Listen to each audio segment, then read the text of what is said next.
Shalom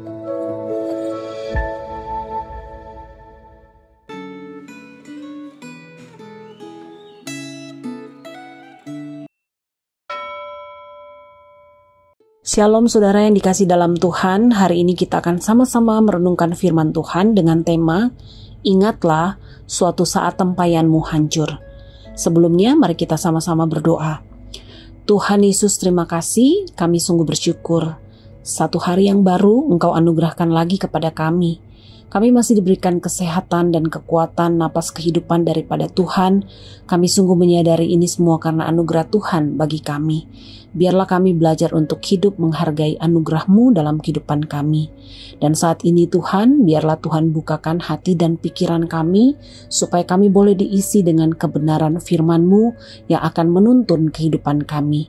Dalam nama Tuhan Yesus kami berdoa. Amin. Saudara, kita akan merenungkan firman Tuhan dari Pengkhotbah pasal 11 ayat 1 sampai 12 ayat 8. Kita tidak akan membaca keseluruhan dari perikop ini, kita hanya akan membaca Pengkhotbah pasal 11 ayat yang ketiga, kemudian dilanjutkan dengan ayat yang ke-9. Demikian firman Tuhan. Bila awan-awan syarat dengan air, hujan dicurahkannya ke atas bumi. Bila pohon tumbang ke selatan atau ke utara, di tempat pohon itu jatuh, di situ ia terletak. Bersukarialah hai pemuda dalam kemudaanmu, biarlah hatimu bergembira pada masa mudamu. Turutilah keinginan hatimu dan pandangan matamu, tetapi ketahuilah bahwa karena segala hal ini Allah akan membawa engkau ke dalam penghakiman. Saudara, bagaimana seharusnya kita menjalani hidup kita, padahal kita tidak mengetahui apa yang akan terjadi? Pengkhotbah menasihati pembacanya agar tidak hanya berharap dan hanya bergantung pada satu perkara yang sedang dikerjakan dan menunggu hasilnya. Orang yang berhikmat adalah orang yang rajin menabur dalam berbagai kesempatan, karena tidak ada seorang pun yang tahu yang mana yang akan berhasil. Banyak hal yang tidak kita mengerti, kita juga tidak mengetahui pekerjaan Allah secara jelas. Namun, ada beberapa gejala yang menunjukkan bahwa sesuatu pasti akan terjadi. Misalnya, jika awan-awan sudah penuh dengan air, hujan pasti akan turun. Akan tetapi banyak karya Allah yang tidak akan bisa kita selami secara tuntas. Misalnya bagaimana pembentukan janin di dalam rahim sampai menjadi seorang bayi.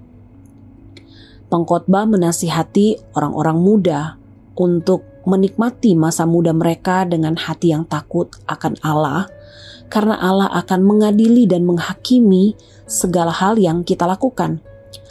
Masa muda kita adalah kesia-siaan, dan pengadilan Allah menanti kita sesudah kita meninggalkan dunia ini. Bagaimana Anda menanggapi hal ini? Pengkhotbah mengingatkan agar kita mengingat pencipta kita pada waktu kita masih muda, yaitu sebelum tiba hari-hari yang malang atau kondisi yang sukar. Saudara, di bagian ini, di pasal 12 ayat 1 sampai 8, pengkhotbah menggunakan kiasan metafora untuk menunjuk hari-hari yang malang. Saat sudah tidak ada kesenangan, hari-hari yang malang menunjuk pada hari-hari saat seseorang menderita ketika menginjak usia lanjut. Berikut ini adalah beberapa penjelasan dari kiasan-kiasan tersebut. Penjaga-penjaga rumah adalah simbol lengan atau tangan. Bandingkan dengan orang lansia yang kedua tangannya gemetar karena menderita penyakit Parkinson. Perempuan-perempuan penggiling adalah kiasan dari gigi. Yang melihat dari jendela adalah kiasan dari mata. Pohon badam berbunga adalah kiasan dari rambut yang beruban.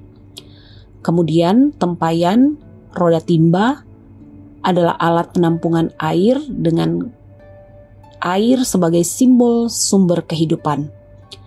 Alat penampungan ini dipecahkan atau dihancurkan sebagai simbol keterpisahan dari sumber yang memberi kehidupan. Jadi pengkhotbah menasihati orang-orang muda bahwa sebelum mereka sakit karena faktor usia, serta sebelum mereka mati, mereka harus mengingat Allah karena Allah akan mengadili setiap pekerjaan mereka. Bagaimana Anda menjalani masa muda Anda? Pengkhotbah berkata, sebelum hari kematian, ingatlah akan penciptamu. Mari kita berdoa.